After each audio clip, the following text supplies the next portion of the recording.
Ladies and gentlemen, we are starting our first session, Trade Corridors, Digital Infrastructure, Artificial Intelligence, and Regional Cooperation. I would like to introduce first Dr. Claude Begle, who will be the moderator for this session. Dr. Claude Begle is a legendary figure in the Swiss politics and business. He started his career in 1970s in the Ministry of Foreign Affairs of Switzerland.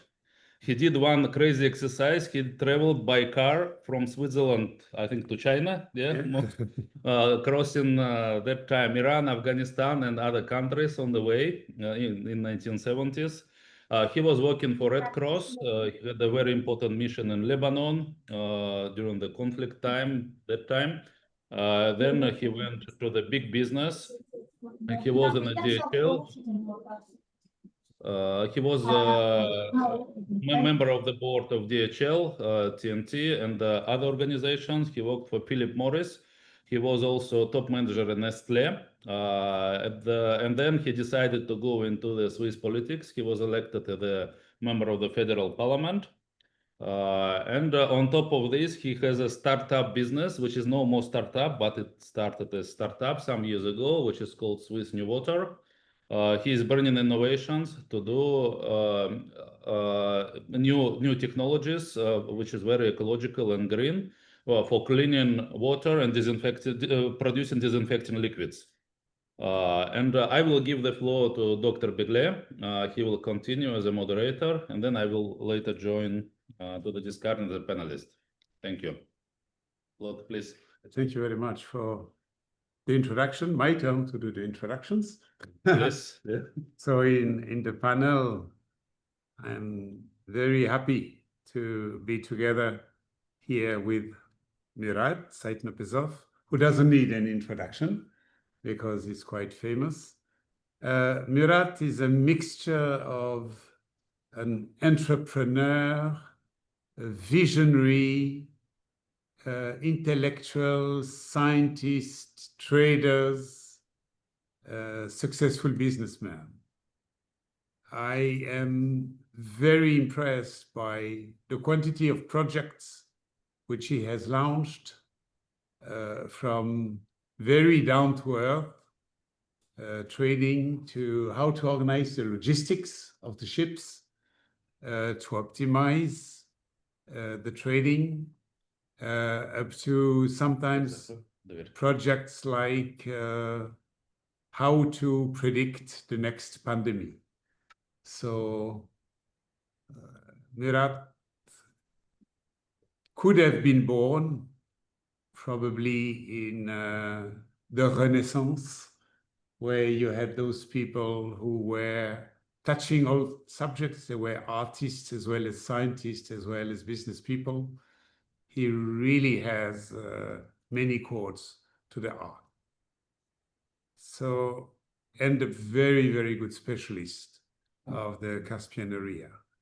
Now we also have Mr. Franz Marty of the Swiss Institute of Global Affairs, which is a think tank which started with geopolitical analysis in Eurasia and which diversified into business advising, including the trade lanes. His background is the University of Zurich Faculty of Law, and he's currently based close to the operation in Kazakhstan.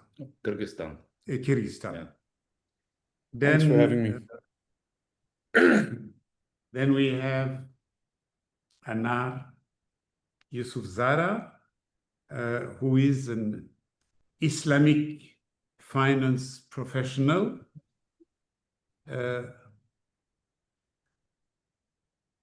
studied in Malaysia, but is currently the Deputy Director for Public-Private Partnership of the State Agency for Small, Medium Enterprise in Azerbaijan. Thanks for having me. We have Valentin Velichkov, who is the CEO of Vestivel in Bulgaria. He's a master in financial control, board of the Bulgarian Society for Electronic Communication, and of course he will share his wisdom on, among others, digitalization, as well as, last but not least, Aiganym Kadrina. So he is a representative of global DTC, but representing the port of Singapore and also working on digitalization projects. Yeah. So Good morning, colleagues. yeah, hi, good to see you. So a lot of origins, very complementary origins, from Europe up to Asia, with a focus on Central Asia. And we also have a diversity of knowledge from geopolitics, business, how to advise large and small companies, and of course, a focus on the digitalization. The topic which we are going to deal with is the Caspian as a natural hub of global trade. Leaders to discuss how corridors and logistics can align with environmental priorities, digital tools, and resilience strategy. We all understand that what was the hub of the Silk Road has since centuries been the heart of the communication between, among others, Europe and China, but also Russia and India, etc. So we are really at a crossroads. Maritime roads are sometimes more important than the land road, even if there is a competition between sea and board. There is still today huge potential for the communications through Central Asia. And more than that, we are here in a region which is at the crossroad between what was the former Soviet Union, today Russia, and the countries of the South, the Islamic countries of the South, between China, who is growing and growing in the East, but also the headquarters of the Western multinationals coming from the West. That region has a lot of resources, underground resources, petrochemical and minerals, including rare earth. And all of that implies communication, logistics. And today, we are not talking just globally, we are talking mainly trade lane. So we are going to focus part of our conversation on what are the main trade lanes, what are the hurdles of those trade lanes, because sometimes we have to compete cost-wise with non-landlocked countries. But after, we will also explore what are the environmental constraints and the opportunities coming from digitalization. So let's start by trying to understand the landmark, and I'd like to ask maybe to start Murat, and just after Franz, to give us their views of what are the major trade lanes in the region, connecting the region to the world and the world to the region? Murat. Thank you, Claude.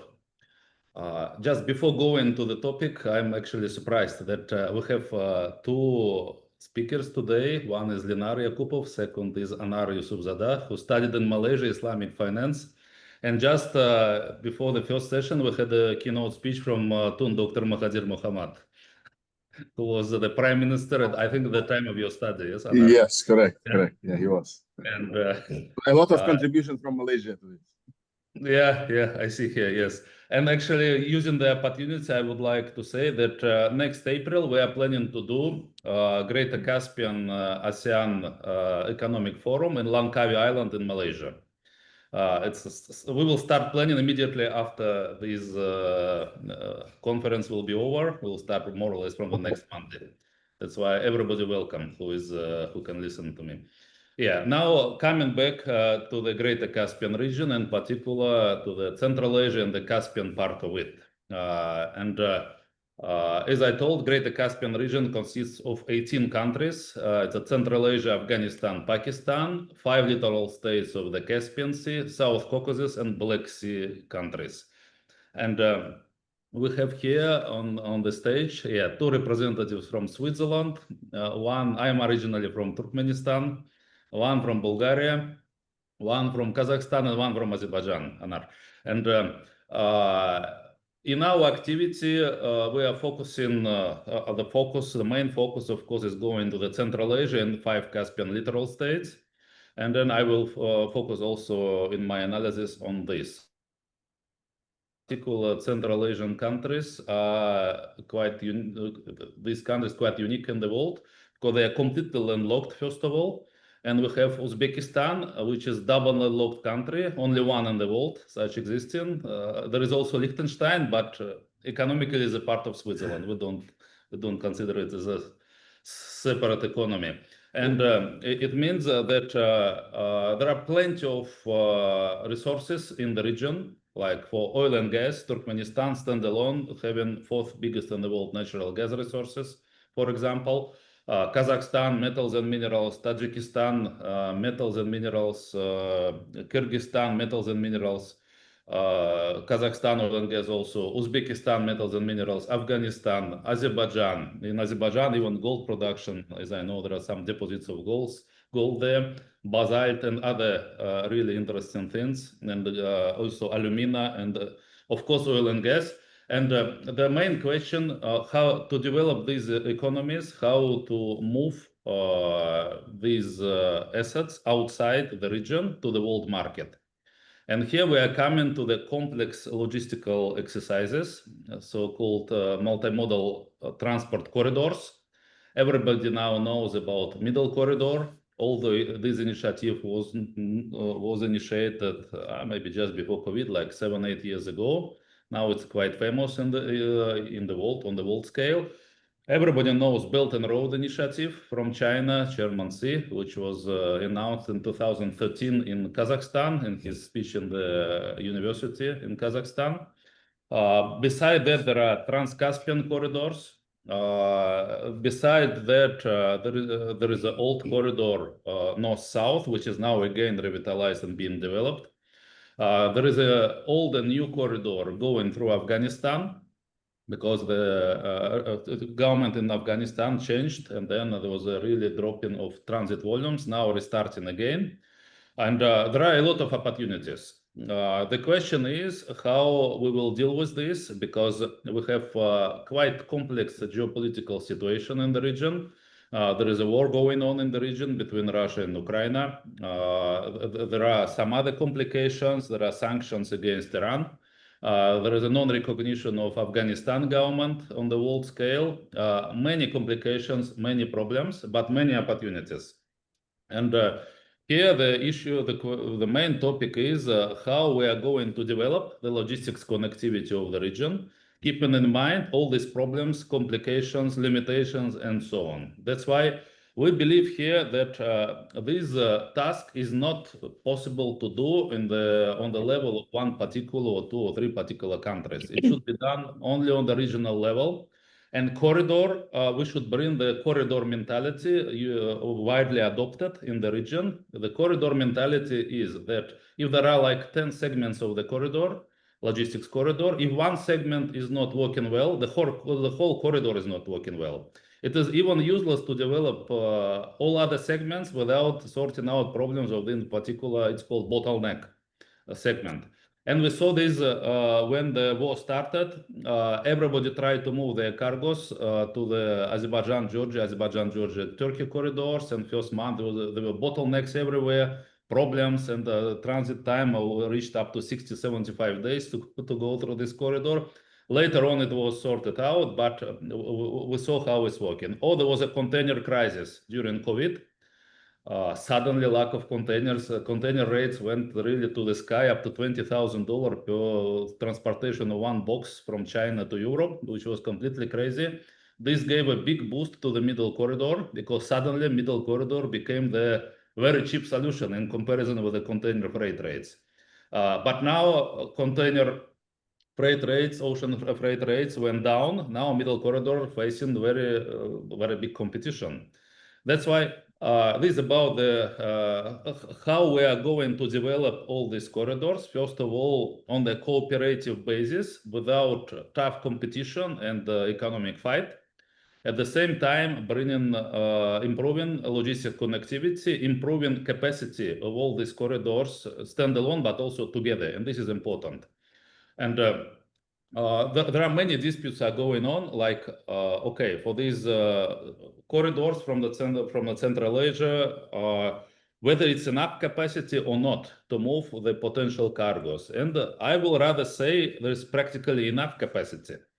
The question is how to optimize wise ways to perform this transportation and to arrange the procedures, simplify things, to speed up the process, to increase speed of moving of the cargos through the corridor. And I think we should, all of us, we should concentrate there. It's of course, it's good to build, invest billions of dollars to build additional railway lines, increase capacity like ports and so on. But also the low-hanging fruits are just to increase capacity based on the optimization. And today, with the implementation of artificial intelligence, it is perfectly doable and possible. And all elements are already in place in the region. Now, coming to the digitalization. Historically, the Central Asian part of the region, we will take different countries. There was no too much high speed of internet. It was very difficult to involve them on the large scale to the internet and to the. But now with this development of AI, I think there is another chance for the region because this region is full of energy.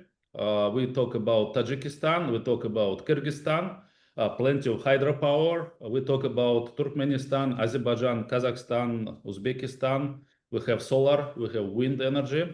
And we have a perfect application for this, which is artificial intelligence. And it's like there were some announcements that in the United States, they are going to build a nuclear power plant to feed the data centers. Okay, in our region, we don't need to build anything. We just use what we have. And we start, and we can do it completely green. This is another opportunity, but then we are coming to the question of connectivity. I believe Valentin could highlight this in more details, what could be done and what is being done with these Trans-Caspian digital corridors, with the fiber optic lines and so on. But overall resume summary is that region is there. There are a lot of opportunities, a lot of possibilities. Just all together, we should join our force to implement and materialize them. Thank you very much. Thank you, Murat. The opportunity is obvious. The real question is, what are the constraints? We may have geopolitical constraints because sometimes instead of working together, the countries do not trust too much the immediate neighbor. And as Murat indicated, the whole chain is only valid as its weakest point is. So if there is a weak spot that would hamper, reduce the efficiency of the entire corridor. So geopolitics plays an important role. We have seen it with Armenia and Armenia and Azerbaijan. Now it is solved, but from time to time, issues can crop up. Then we have, second, the costing versus the coastal trade. Any petrol which is just on the side of the sea in Saudi Arabia or in the Gulf, it's much easier logistics-wise than to transport it from a landlocked country.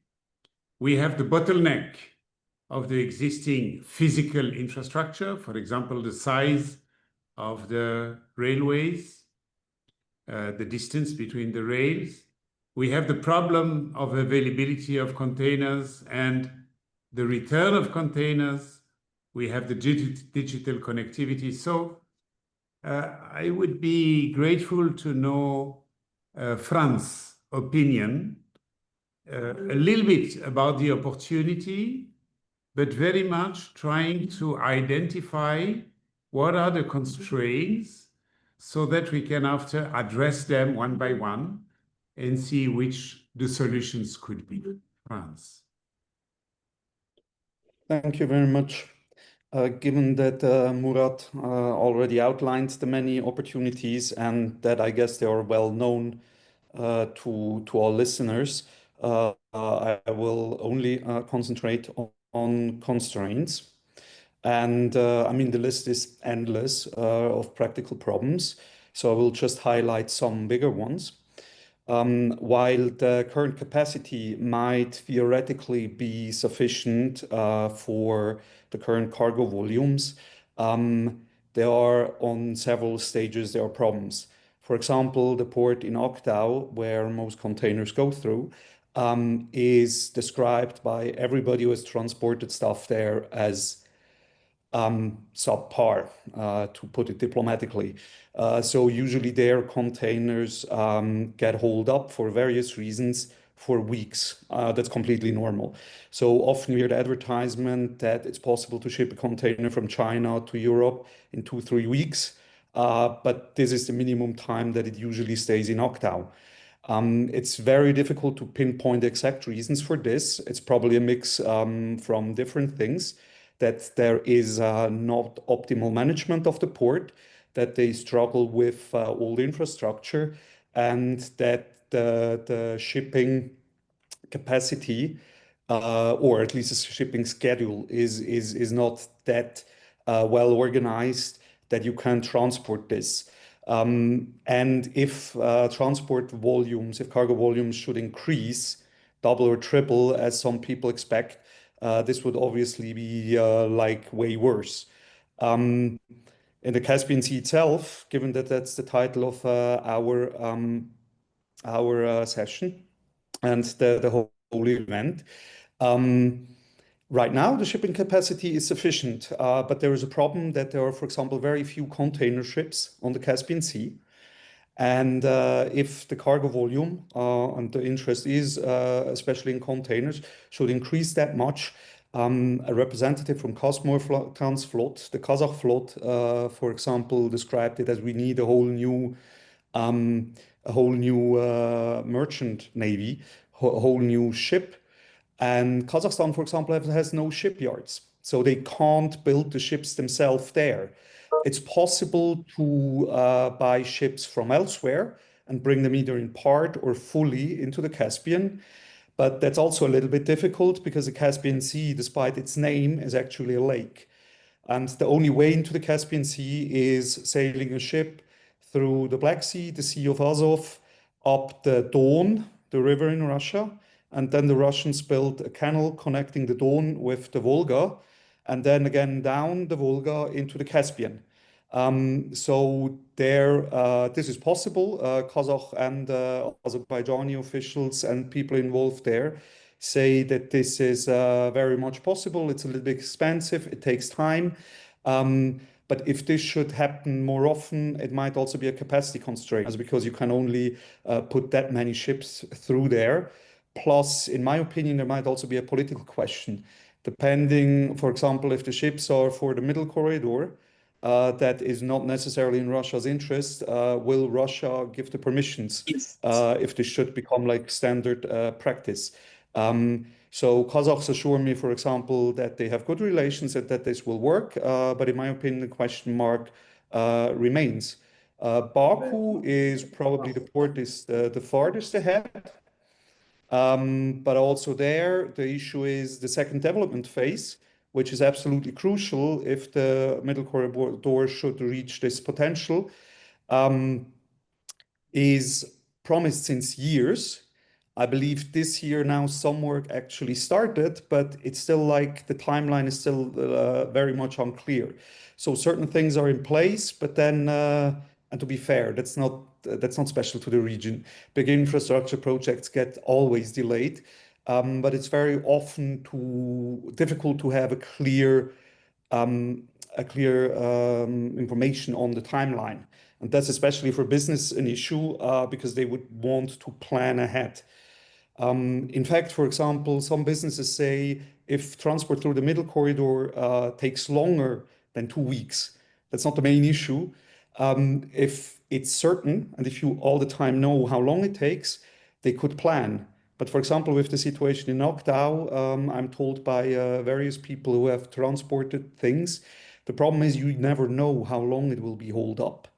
And that's also depending on the goods. For some goods, that's absolutely impossible because then you have to know that they're on time, that they arrive on time. For others, it might not be a huge problem or not impossible, but it's certainly not that practical. Similar problems are in other aspects of the middle corridor. I'm glad that Murat also mentioned the north-south corridor because that gets often forgotten. Very often, at least in the West, one has the feeling that the countries in the region are only, or China is only investing in the middle corridor in the East-West connection. But for example, Kazakhstan has been investing quite considerably also in connections, improving connections to Russia. China is also doing very much so. So that often falls on the roadside and is, in my opinion, not enough considered by the West. That countries in the region, certainly in Central Asia, they want to distance themselves from Russia, but that doesn't mean that they want to stop business with the Russians. And at some point, there might also be like a question on which corridor these countries in the region put more emphasis. In Azerbaijan also, as our Azerbaijani colleague might expand, even though there has been like a lot of tension during this year between Russia and Azerbaijan, even at the height of the tension, the Azerbaijani president signed a memorandum of understanding with Russia about this north-south corridor. So even when tensions were high, this was very much on the forefront. And in my opinion, it will be interesting to see how this plays out and whether this will be like 50-50 or whether the emphasis will clearly fall on one corridor or the other. And just as brief final remarks, given that Murat mentioned it, I would be very cautious about the practicality and opportunities about huge transit corridors through Afghanistan. Whoever has been on the Salang Pass that connects northern Afghanistan and Kabul knows that it's a tough area. As even the transit that goes now through there is difficult. Everybody who has dealt with the Taliban know that unfortunately they have some ideas of how business should work that don't really match of how business in practically every other country in the world is done. So it is a possibility. Also again, maybe I sound too negative.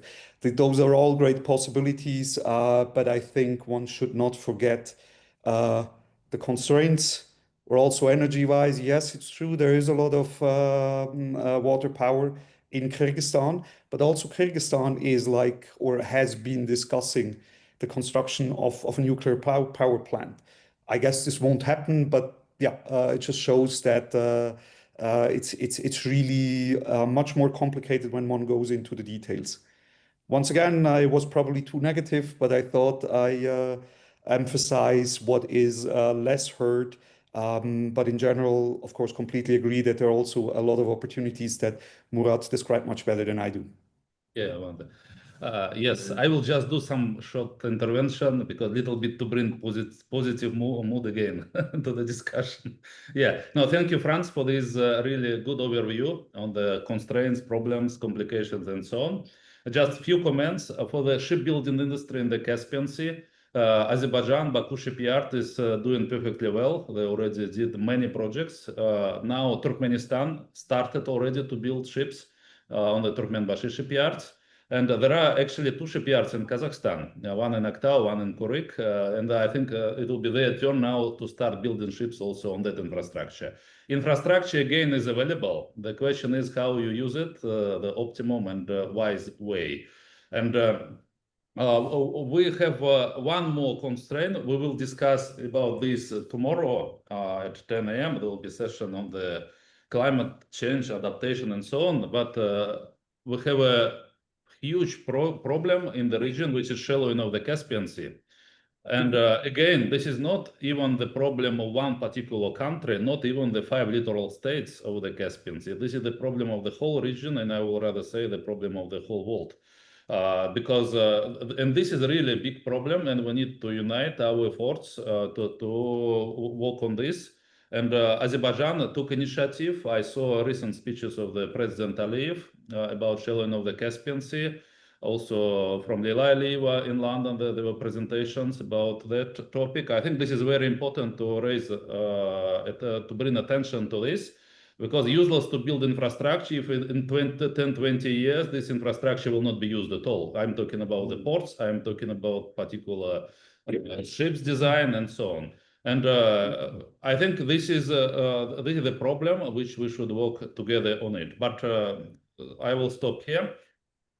Maybe one more comment about Afghanistan. Yes, I agree. It's not super stable, but as a reserve option and one of the diversification opportunities, also it's flying quite okay. Afghanistan transit. After Taliban came, transit went almost to zero. Now it's again millions of tons going there. It's additional capacity and additional opportunity. Thank you. Now I'm passing to Claude, please. Also may I just one brief intervention on the intervention. Also, you are absolutely right. Baku shipyards are great. The issue is, as I understand it from the Azerbaijani side, at the moment they're only building tankers and not container ships. Because apparently for the Azerbaijanis, which makes sense from their standpoint, the oil trade is still more important than the container trade. Glad to hear that in Turkmenistan there are shipyards. I don't know, glad that you added this. And the Kazakh shipyards, my understanding is they can't build ships that big. So they are like for repairs and so on, not for actual building of that big ships. And yeah, I don't take more of your time. Okay. And No, can I also again, add some positive? Please, Anar, please. Anar, please. I will be adding some positive thoughts. I mean, okay. For positive, basically, you know that there was a transition, and now Baku port, or Alat port rather, is under the management of Azerbaijan Railways. All right, and they have recently been in talks with DP World, and DP World will be ordering 2 container ships at Baku shipyard. Well, this is very good news. Yes, and with regards to the container ships, Baku shipyards perfectly building ferries and the oil tankers. And container ships much more easy to build than both oil tankers and ferries on top. That's why it's really not a problem to build container ships. The question is where is the demand and who will pay for this. And looks like we got first party who is going to pay for this. And DP World is a great organization. We have very good business and cooperation with them. We know them quite well, and they are really expanding to the region. And I believe that after these 2 container ships, there will be many more to be built. And also Abu Dhabi also coming and other guys. Yes, I think for container ships on the horizon of 5-10 years, this deficit will be somehow sorted out. Okay, thank you. I like very much the way how the discussion is going back and forth. It shows it's lively, it shows there is passion, and it's not a boring presentation. This would lead to two questions, which I still would like to ask Franz, because he has the global overview, but maybe Valentin, you can also come in too. Question number one, which is neither positive nor negative. How do you see the two dimensions of the trade in that region? On one side, we have the global trade, so China to Europe, etc. And on the other side, we have from and to Central Asia. So we have the products from Kazakhstan, Uzbekistan, or each of those countries going out, and we have the transit through the region. How do you evaluate the importance of the transit trade versus the origin destination trade? That's a very difficult question. I mean, I can't say for certain, but maybe I can share some anecdotes that shed light on this. It's quite compelling that if you go out of the region and if you talk to businesses in Shanghai, as Western businesses in Shanghai, most of them are not that interested in the middle corridor. As several told me, like, we take the maritime route, and if we need it really fast and it's not too big and too much, we put it on a plane, despite air cargo being insanely expensive. So as soon as you go away from people who directly deal with the middle corridor project, you see that people at the coast in China doing business there have a rather other outlook.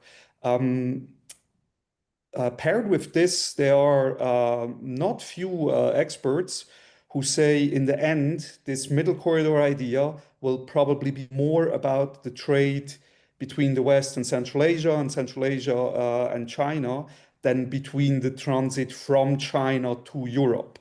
And this begins, I mean, as you all well know, there has been kind of a little bit a rediscovery as a small one. Most people in Europe still don't know much about Central Asia, but at least they're again talking about the place where before most people kind of thought there is nothing between Russia, India, and China.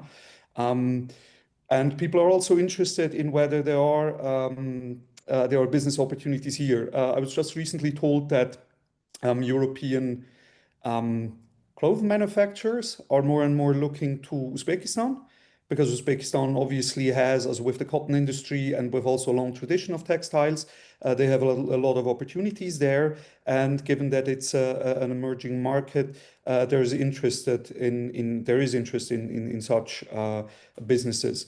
How it will eventually turn out, the ratio between transit and from Central Asia to Europe is very difficult to predict. But yeah, it's not as simple as most people thinking it's just transit. Thank you. Well, which is a double good news, because on one side, there is a room for improvement. And second, what will matter is Central Asia by itself, is the Caspian region by itself, and not only as a transit part. It's quite Absolutely. interesting. Second question, because we just spoke about the DP world, it's obvious that if we put ourselves in the shoes of the people there in the Gulf, the Caspian area is like their natural backyard. And it's one of those zones which is not yet enough exploited by them. And we hear, when we are here in Dubai, we hear a very, very strong interest to participate much more in the region of Central Asia. So we know what is coming from, let's say, the Western countries. We know the interest of China, so East-West. We know the historical Russia. How do you see the potential involvement of Saudi, of the Gulf countries in Central Asia, logistic And a wise? difficult question, and you're kind of asking the wrong man. I'm not looking that much into the Middle Eastern aspect. What I can say is, as for the time being, usually if you're in Central Asia, as here in Bishkek, there is like construction everywhere. But mostly, and also in other Central Asian countries, most bigger projects depend on Chinese money and second Turkish. Because Turkish, you have like the common history, commonalities in the language. Obviously, you have some as a big investment agreements with investors from the Middle East. Without, as from the top of my head, I can't be certain, but I would deem they are still the exception to the rule. So sometimes you have such like investments and they make headlines, or you have like visits and it creates a lot of waves. But at the end of the day, it's very often still like if outside money is needed, like in Kyrgyzstan, it's still almost always Turkish as Chinese and then Turkish investments. Europeans promise more investment, but there it's usually as everything takes longer. And very often also because there are more requirements about like social impact, environmental impact, where the Chinese are much more like, let's do it, and don't want many preliminary studies. But yeah, in the end, I can't say how it is because I'm not directly looking into the Middle East. Turkey's role is always increasing, also geopolitically. We see them involved in so many things. Now, on the middle corridor, most of the time, the middle corridor ends up in the Black Sea. Now, how do you see, and it's a general question to everybody, how do you see the possibility to end up in the Eastern Mediterranean in Turkey itself, or to increase Well, that? I would even say, I mean, from the beginning. Yeah, go ahead. I thought you finished. Sorry. So from the beginning, there was from the beginning the plan was always to have kind of two branches from Georgia, one through the Black Sea to either Bulgaria or to Romania. I mean, technically also Ukraine, but this isn't really an option right now. And the second one, as with the Baku-Tbilisi-Kars railway. So Kars, for those listeners who don't know, is a city in eastern Turkey. And this railway exists and functions quite well. So that you can, when goods arrive in a port in Baku, can put them on a train and more or less directly drive through Georgia to Kars. My understanding is from Kars, as there is also two routes from Kars. One is from Kars to Mersin. This is one of the biggest cargo ports in the Mediterranean in Turkey. The other route is from Kars to Istanbul. My understanding is the railway, no direct railway connection functioning, one from Kars to Mersin and from Kars to Istanbul. So you still have to do parts of it by trucks. And even if there is a railway, as we're not talking about that we have a well-established corridor like Baku-Tbilisi-Kars where you can just put it on the train and forget about it. So the onward transport there is a little bit more difficult. But given that Turkey is obviously like as well developed, you can of course do it. It's not streamlined yet, according to my knowledge. Thank you very much. Let's move now on digitalization, and thanks to Valentin and Aiganym for the patience so far. So with all the difficulties which we find, how can we, through digitalization, resolve part of them? And what are also the hurdles of the digitalization itself? Valentin. Good afternoon, everyone. It's a great pleasure to be with you, Murat. Thank you for the opportunity to talk with this prominent audience here. I'm a little bit sorry that Anna Kashidze for Zer Telecom she wasn't able to join us, but I have prepared a map. If I can share, Dimitri.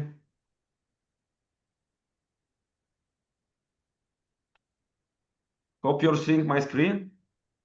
Yes, yeah, we can see. Mostly this screen affects, of course, the western part of the Greater Caspian region, and in particular Black Sea, even to Georgia and Azerbaijan. And what I would like to say first, the geopolitics is driving the digital corridors. And the content, the internet traffic, the voice, they are driving the data which are passing through these digital corridors. In the future, the potential to increase the data, to be the new driver, it is the AI, the virtual reality, the added reality, and the robotics. The latency is the new boss in the telecommunication and digitalization. Latency means that you have sustainability and you have to have shorter route, to have low latency of the data reaching from the main port of computing to the end devices, which are going to have a very significant role in our new life. The future is coming. We can see it, and this is the most important thing. And talking about the current geopolitical state and the current telecom corridors, I would like to say that 2/3 of the current traffic worldwide is in the Pacific area, Asia-Pacific area. 1/3 is originated in the Atlantic area. The main corridor from Asia-Pacific to Europe now and through the West is going on the common way through India and through Red Sea, Egypt. Egypt is passing terrestrial, and from Alexandria is going mainly to Genoa in Italy, Bari in Italy, and Marseille in France. New development now, of course, is coming in Greece. I will talk a little bit about this. And in this segment, we have two very specific bottlenecks. One is, that this traffic is bypassing through Yemen. It's a very short corridor. We have seen many fiber cuts, and it's not a coincidence that happened. The second bottleneck is Egypt itself. The corridors through Egypt are going through the Egypt monopole, Egypt Telecom, and then the traffic is going to Mediterranean. The second option currently available from Asia Pacific is through Russia, and maybe this is the shortest route, but having in mind the war between Russia and Ukraine, having in mind the very heavily relationship between European Union, United States, and Russia, this is no more a reliable corridor, and new opportunities are coming, are seeking to come. Easily we can say that such an opportunity is the Iraqi corridor, bypassing the traffic through Turkey and then to Bulgaria and Greece, and on the other way through Iraq and the Gulf. You also have a problem with that corridor because the Gulf has its weak point, it's Iran. In case, you can easily imagine that in case that something going wrong with the relationship between Israel and Iran, US and Iran, this traffic could be easily interrupted as well, like the traffic being interrupted in Red Sea. We saw that after the interruption in the Red Sea, the traffic rerouted through Turkey, and now it's something that a lot of countries would like to develop. But we need something more in that case. And what we see, this is the project Digital Silk Way. This project is pushed by Azer Telecom and Vodafone, also with the support of Kazakh Telecom. This is the easiest way to reach China through Europe, directly to Kazakhstan, then through Caspian Sea, Azerbaijan, Georgia, Black Sea, Bulgaria, and then to the rest. I've been aware by Azer Telecom that they are pushing and they are moving to this project. They found a solution to lay a cable in Caspian Sea and to interconnect Azerbaijan with Kazakhstan. Finally, they found a reliable partner in Georgia, because there is also a lot of political tension in Georgia. And the project is moving, and it soon will happen. Currently in Black Sea, we have only one main cable interconnecting Bulgaria and Georgia. This is the project Caucasus Line, which is controlled by the Georgian government. And you know that currently European Union and has some problem with Georgia, and the political tensions of Georgia were to be going to European Union, to be allies with Russia. Still, we have to see what's going on with this. Second option, of course, in that corridor is through Zangizus corridor and Nakhicheva, and to go to Turkey. And the new peace treaty between Azerbaijan and Armenia, I think, is a great thing, really a great thing. And this will be the new direction, interconnecting Azerbaijan, Turkey, and then Bulgaria. A big movement for Sokar few years ago through the Trans-Anadolu pipeline.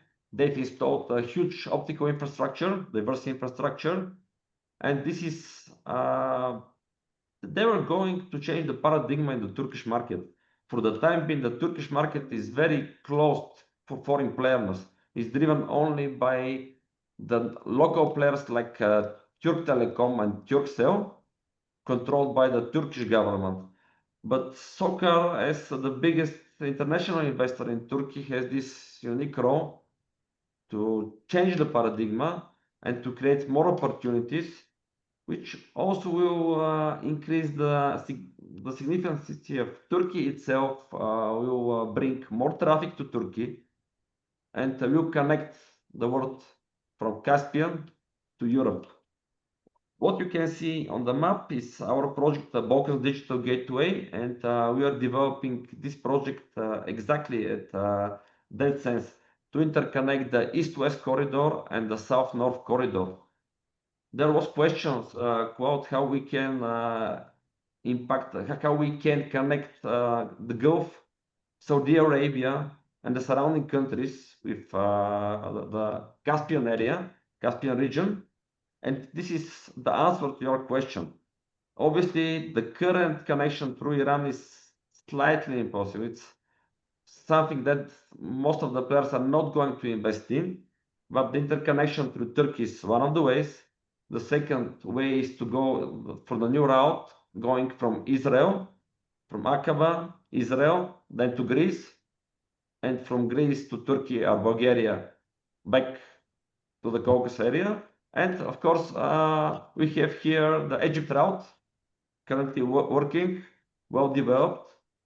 The Greek government is heavily pushing the digitalization of Greece, and the island of Crete and the area of Attica are becoming more significant. A lot of submarine cable operators start laying their cables, ending even in Attica and Crete, and this will interconnect much easily the South-North corridor, and will create a lot of opportunities to reroute the traffic on that segment. What we have to think on the future and what will change the game, this is the AI and the gigafactories. The main champion now is US, and what they're doing then is really magnificent. But for AI, you need a lot of power, and not only power, you need a lot of water for cooling. And this could be a huge problem in the area of Caspian, where we have polluted waters, and we have problem with Caspian Sea, so we have to be very careful with this. Also, is needed a very good connectivity. So the interconnection between the Caspian Sea must be improved, must be strengthened in order to increase the traffic from beyond, and then to be able to generate AI power there into the region. And of course, we have to push all the other process for digitalization, because you need the data demand. In order somebody to invest in data center, they need to have the business case. You need the consumers who are going to consume the production of this AI. Thank you. The very interesting, very interesting explanation of the digital network as it is. The question, two follow-up question. How does that digital network help resolving the bottlenecks of the physical network, of the physical corridors?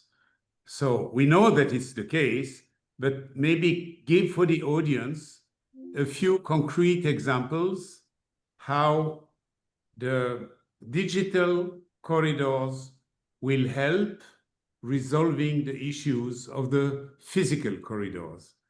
And the second follow-up question would be about the vulnerability of the telecom corridors. We've seen in the Baltics when they were cutting the cables, and then you have a major issue. So could you please give us a little bit of highlight on those two questions? Yes, of course. The physical corridors, they are not working alone, they're not working separately, and in the future they will be more dependent on the digital corridor. I'm talking about the autonomous vehicles, not only about the traffic and about all this data exchange which is needed. And autonomous vehicles, you need a huge investment in 5G, in satellites, the satellites themselves. You need a landing station, a portal, and the portal should be very well interconnected to the world. So this is a must, it's not how. You need to develop alongside the physical corridors a very sustainable digital corridors. There is no issue about this. And talking about vulnerability, yeah, the solution is not so difficult. It's redundancy. You need as much as possible different corridors in order to be able to work in a redundant mode. The traffic, the data could pass through different ways. You need to produce more ways to be more secure. This is the first level. Also, we have to improve, and the countries in the Caspian Sea have to improve the digital security of their systems. It could be a huge problem if the security being breached. Yeah, it is. Okay, thank you very much. If we may now turn to Aiganym. First question, you are indirectly working for the Port of Singapore.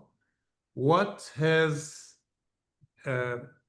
motivated Singapore to be interested in Azerbaijan and Kazakhstan.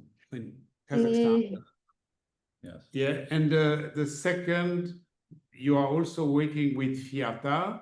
So what do you do bilaterally, and where does a global organization like FIATA contribute to the solution? Yes, thank you. Thank you for your question. First of all, good morning again, colleagues. Good afternoon. Thank you for inviting us to this event, especially on the discussions about the Caspian region, because specifically currently we are very closely working with the stakeholders from the Caspian region, and from the technological point of view, as DTC is a technological company, we are working on the enhancing the digitalization and removing some of the bottlenecks you already mentioned. Yeah, Murat mentioned bottlenecks related to transit declarations. Yes, Franz mentioned a lot of bottlenecks, for example, in port of Aktau, where we currently finishing the integration, data exchange integration, which somehow could impact to remove some of the bottlenecks. And if you allow me, I will share the screen and then answer the following questions. Dmitry, can I share my presentation?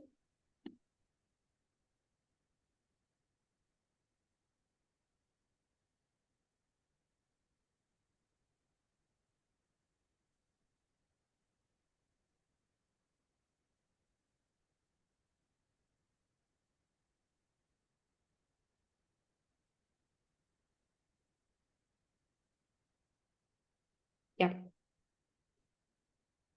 First of all, I would like to say a few words about our solution. Yes, our platform called Digital Trade Corridor. We mainly work on Middle Corridor now.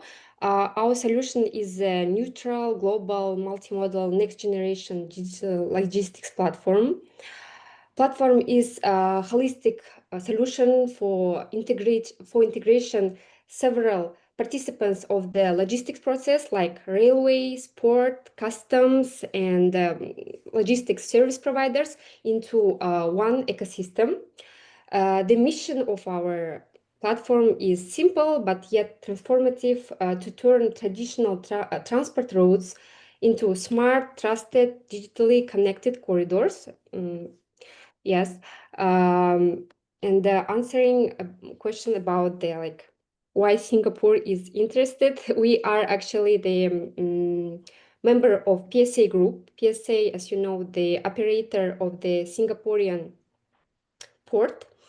We headquartered in Singapore, and currently in Kazakhstan we have 2 offices, in Astana and in Almaty, and also recently we opened the office in China, Nanjing.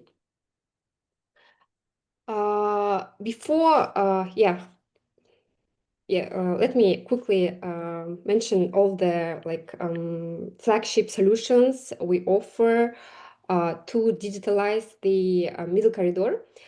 First solution is a module in our platform is a test customs. This module solves the problems, bottlenecks related to transit declaration. It's already integrated with Kazakhstan customs, and it's working on China-Kazakhstan border. Test customs reduces the process of transit clearance from 8 hours to 30 minutes now. It's already working on southern road, yes, China, Kazakhstan, Uzbekistan, and currently it's being implemented in northern road, Dostik, Brest. The next, the key module of our platform is freight market. Freight market, it's a model where all the participants of the logistic process can collaborate together. Main function is to provide the cargo owners with the options to choose the freight forwarders and shipping companies. This is the main function of this model. And also talking about the bottlenecks, this model, I think we are partially solving such problem with the documentation, because our platform allows our users to exchange documents digitally. The next model is service called track and trace. This is actually service which allows the users of the previous model, freight market, to see the dislocation of their containers. So this is a model which provides brings the visibility to see cargo shipments. Currently, we are integrated with railways in Kazakhstan, Azerbaijan, Georgia, and finishing integration with Caspian seaport. And here, the previous question was how the digitalization could impact to physical corridors. This here I can answer on the example of Port Aktau, for example. Due to finishing this data exchange between our platform and the Port of Aktau, will provide them with the preliminary information about the containers heading to port. For example, as soon as we receive the information about the some details of the container, like mass and the other information which Aktau port is interested for their internal operational processes, we send them in advance. So like 3 days in advance before container arrives to Port Aktau, they will be already knowing what kind of containers, the amount, the mass, etc. Will be there, and accordingly they can plan their internal processes. And before introducing the last module of our platform, trade finance, I want to note that This module was emerged from the discussions with the colleagues from Greater Caspian Association. Yes, Murat shared the information about the successful EFBL pilot led by BOC in 2024, if I'm right. And after the discussions with Murat, after analyzing, we decided that this function could be very interesting, useful for users of our platform. Yeah, and we already authorized by FIATA organization. So our platform connected via API with FIATA, and it's possible to generate this electronic FIATA bill of lading on our platform. So further, this document could be used like a collateral for trade finance operations. This is the status for now. Next steps, we are currently discussing with the banks from both sides, like in China and Kazakh banks, to take part in this pilot. Like, yes, pilot is the next step to prove the feasibility of this project. Yes, we are trying to do pilot in nearest future. So, but already we are, yes, closely working with FIATA.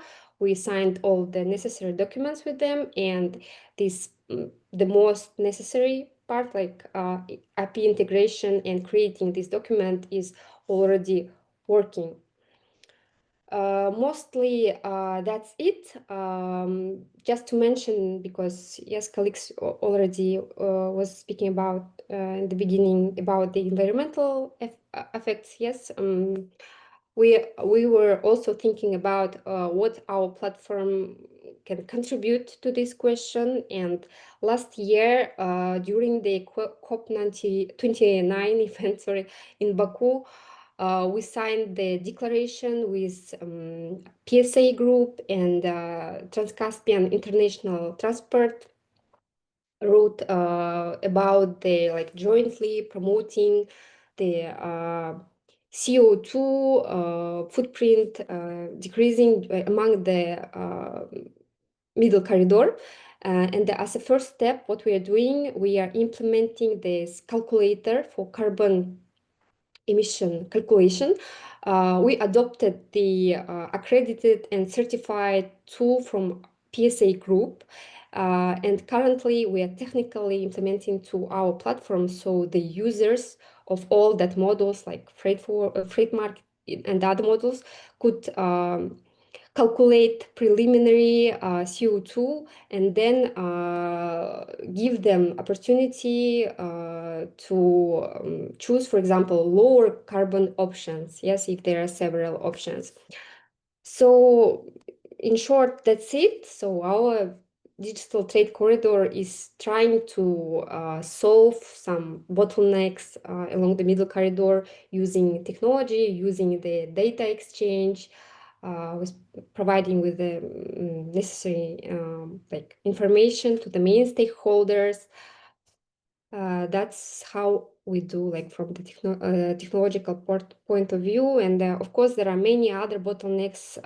We know, different data formats, yes, the CFACT formats, different documents used along the corridor, that there is no unified electronic signature, and many other bottlenecks are here, of course.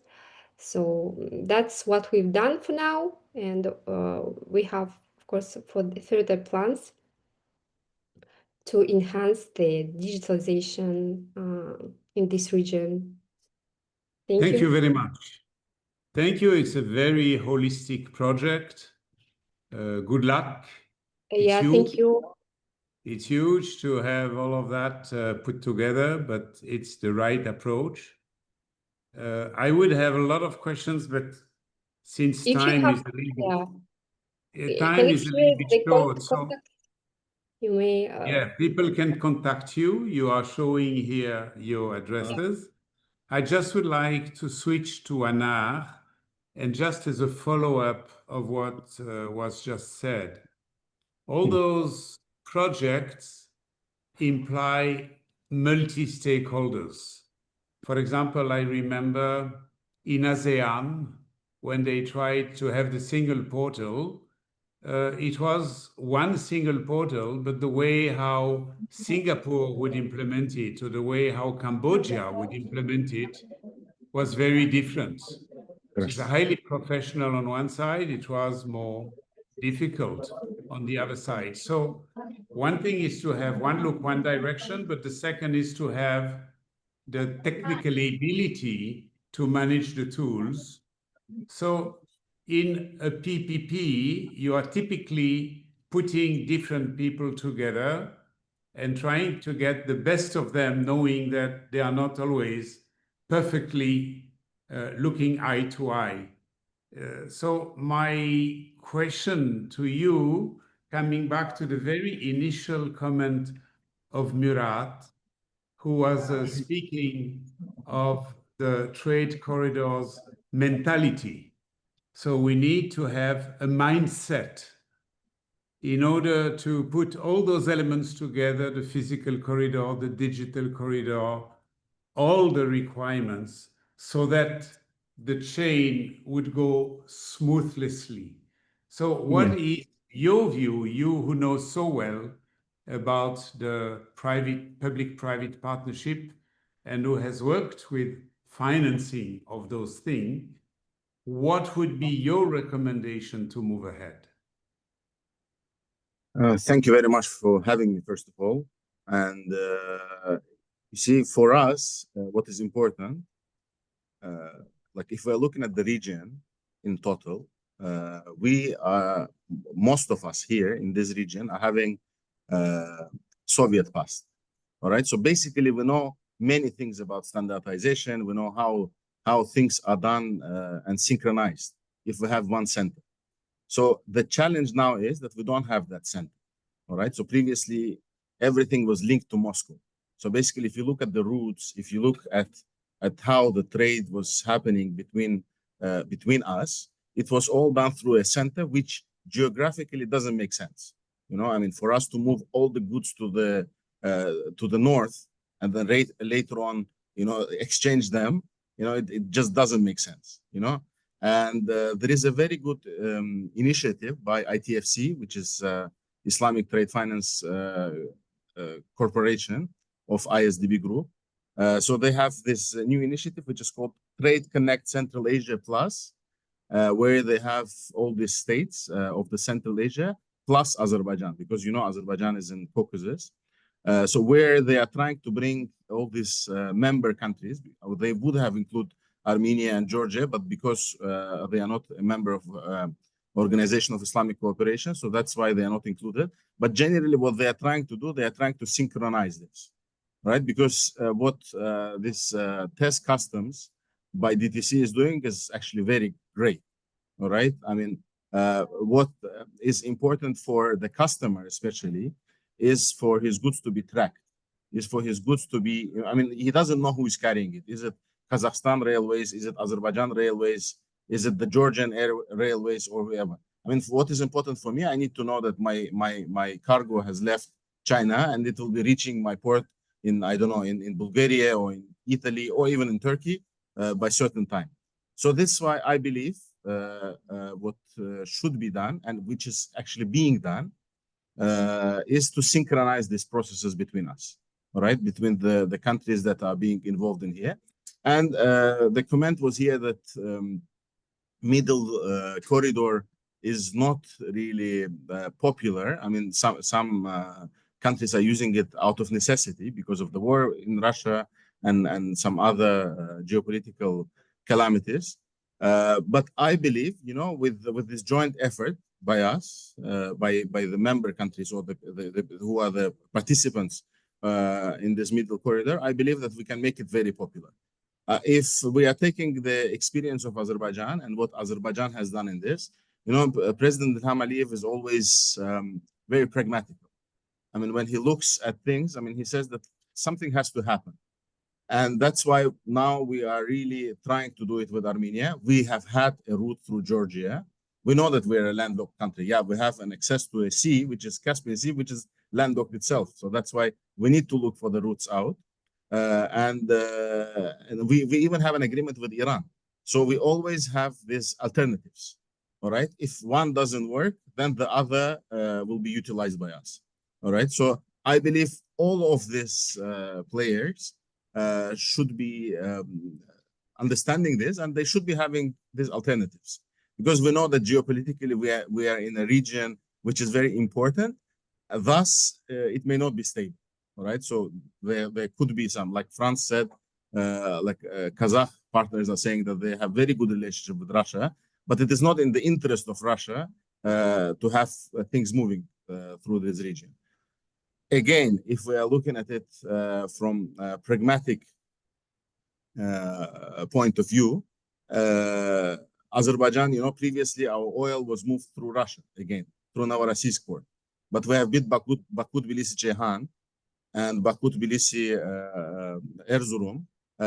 These two pipelines now are transporting our oil and gas without stopping transporting through Russia.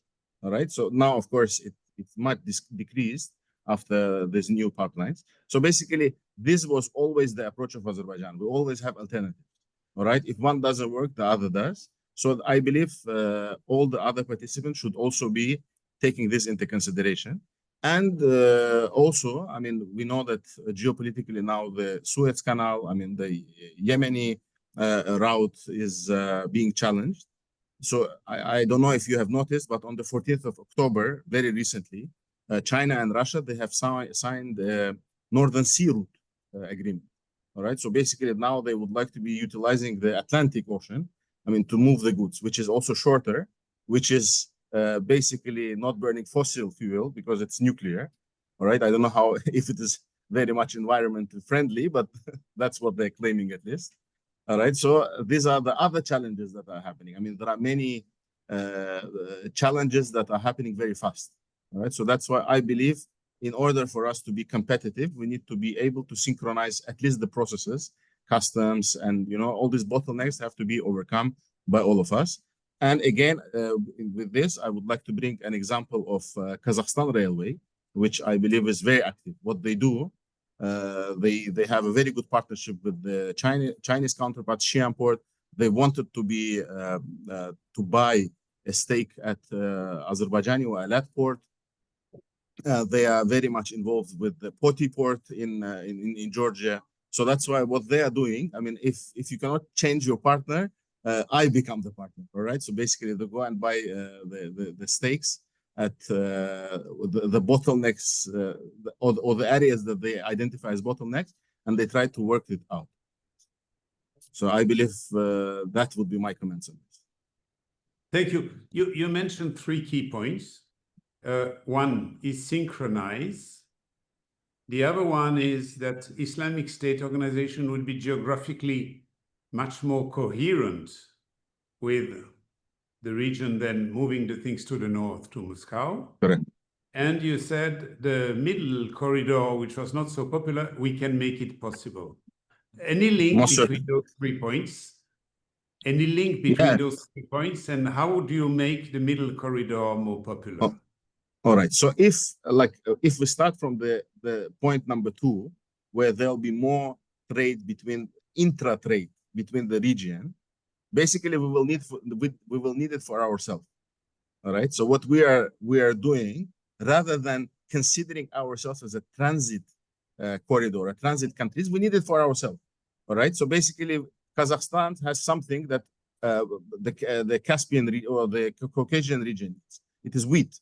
And in the recent visit of our president to Kazakhstan, that's what he mentioned. I mean, he said that now Armenia is basically buying its wheat because Azerbaijan has lifted all the restrictions on the transit. So now Armenia is receiving the wheat from Kazakhstan.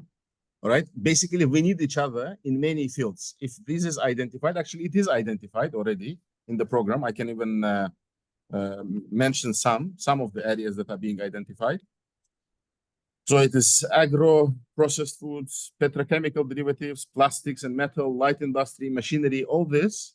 I mean, you can also access it through the Trade Connect program, which is on ITFC. And they're working with all the governments, all right? All the governments in the region. It's Kazakhstan, Tajikistan, Turkmenistan, Uzbekistan, Kyrgyzstan, and Azerbaijan. All right, so basically all of them are involved, and I believe through synchronization among ourselves, through increasing the intra-trade in the region, Caspian region, which is Central Asia and Caucasus, we will achieve those goals. Thank you very much. Thank you. I think we are at the end of our time.